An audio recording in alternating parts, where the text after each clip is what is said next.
জলের সমস্যা, লাইটের সমস্যা, ট্রেনের সমস্যা, রাস্তাঘাট নাই। মালদা জেলা আমাদের কাজিগ্রাম অঞ্চলের রাস্তাঘাট, পানীয় জল কিচ্ছু নেই।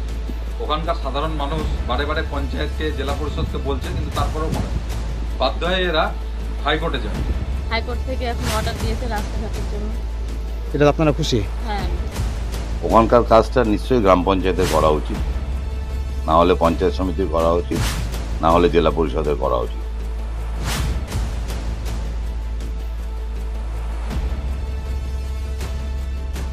বারংবার অভিযোগ জানিয়েও মেলেনি নাগরিক পরিষেবা, ফলে রাস্তা এবং জলের দাবিতে আদালতের দ্বারস্থ হলো গ্রামবাসীরা।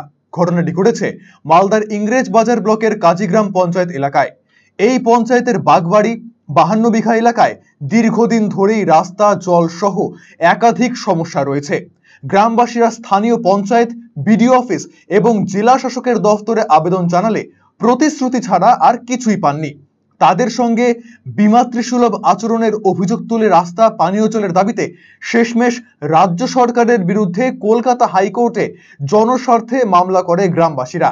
এই মামলায় আদালত জেলা প্রশাসনকে দ্রুত এই এলাকায় রাস্তা, নিকাশি এবং পানীয় জলের ব্যবস্থা করার নির্দেশ দিয়েছে। আদালতের এই রায়দানে খুশি গ্রামবাসী। এরপরও যদি জেলা প্রশাসন আদালতের নির্দেশ অমান্য করে কাজ না করে, তাহলে ফের কলকাতা হাইকোর্টে জনস্বার্থে মামলা করার হুঁশিয়ারি দিয়েছেন গ্রামবাসীরা।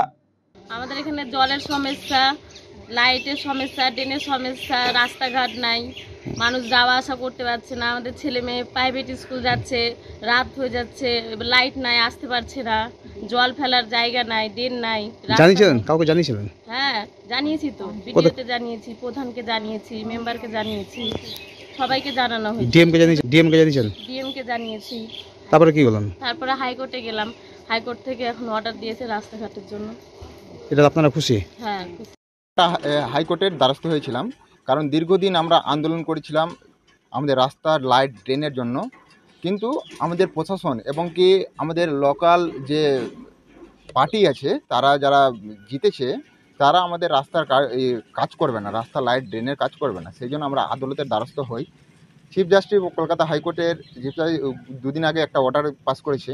ওই অর্ডারে স্পষ্ট বলেছে কি 804 কোটি টাকা জলের জন্য স্যাংশন হয়েছে। এমনকি 2 তারিখে আমাদের একটা চিঠি দেওয়া হয়েছিল ডিএম সাহেবকে। ওই চিঠিটা সমস্ত কাজ করতে হবে এই নির্দেশ দিয়েছে। যদিও এলাকায় পানীয় জলের কাজ অনেকাংশে সম্পন্ন করা হয়ে গিয়েছে বলে দাবি করেছেন পঞ্চায়েত সমিতির সদস্য বিশ্বজিৎ সেন। এমনকি রাস্তার কাজও শীঘ্রই শুরু করা হবে বলে জানিয়েছেন তিনি। তবে বিরোধীরা নানাভাবে কাজে বাধা প্রদান করার জন্যই দেরি হচ্ছে বলে অভিযোগ করেছেন তিনি। আমাদের কাজ মোটামুটি ধরেন যে হয়ে এসছে, আমাদের রাস্তা স্যাংশন হয়ে গেছে, আর এই কাজটা আমাদের সরকারই করবে। ঠিক আছে, আমাদের দিদি এখানে আমাদেরকে রাস্তার স্যাংশন করে দিয়েছে, আমাদের এর মধ্যে কাজ শুরু হয়ে যাবে। জলটাও আমরা পুরোপুরি, কেন আমরা পাড়াতে ভালো জল এখন সাপ্লাই দিচ্ছি, অসুবিধা নেই। কোনো অসুবিধা হতে গেলে আমরা অফিসে গিয়ে সেটাকে আমরা মেরামত করার চেষ্টা করছি, এবং গ্রামে আমরা দিদির এসে ভালো উন্নয়ন করছি। রাস্তাও এর মধ্যে হয়ে যাবে। আরও 4-5টা কাজ করলাম, এতদিন আগে কোনো দিন মানে হয়নি, এই কারণে এখানে কাজ যে বিজেপির মেম্বাররা ছিল করতে পারেনি। এখন আমাদের তৃণমূলের মেম্বারও আছে, এখানে পঞ্চায়েত সমিতির মেম্বারও আছে, এনারা রাস্তার জন্য অনেক করেছে। এর মধ্যে এই রাস্তাটা শুরু হয়ে যাবে। অন্যদিকে এই ঘটনায় শুরু হয়েছে রাজনৈতিক চর্চা। শাসক দল মানুষের হয়ে কোনো কাজ করে না বলেই বাধ্য হয়েই মানুষ আদালতের দ্বারস্থ হয়েছে। আদালতের মাধ্যমে তাদের ন্যূনতম অধিকার পাওয়ার চেষ্টা করছে বলে ক্ষোভ প্রকাশ করেন তিনি। মালদা জেলা আমাদের কাজিগ্রাম অঞ্চলের রাস্তাঘাট, পানীয় জল কিচ্ছু নেই। ওখানকার সাধারণ মানুষ বারে বারে পঞ্চায়েতকে, জেলা পরিষদকে বলছে, কিন্তু তারপরেও পারে না। বাধ্য হয়ে এরা হাইকোর্টে যায়, এবং হাইকোর্ট আজকে একটা অর্ডার দিয়েছে যে সেখানে পানীয় জল এবং রাস্তাঘাট করার জন্য ডিএমকে নির্দেশ দিয়েছে। এর থেকে একটা প্রমাণিত হয়ে যাচ্ছে যে তৃণমূলের সরকার এবং তৃণমূলের এই পঞ্চায়েত সমিতি, জেলা পরিষদ, এরা মানুষের কোনো কাজ করার জন্য নেই, কেবলমাত্র অর্থ লুটপাট, চুরি করার জন্য এরা আছে। অপরদিকে জেলা তৃণমূলের সহসভাপতি শুভময় বসু বলেন, নাগরিক পরিষেবা প্রদানের এই কাজগুলি অবশ্যই গ্রাম পঞ্চায়েত, পঞ্চায়েত সমিতি বা জেলা পরিষদের করা উচিত ছিল। কেন তা হয়নি সেটি খতিয়ে দেখে পর্যালোচনা করা হবে বলে জানিয়েছেন তিনি।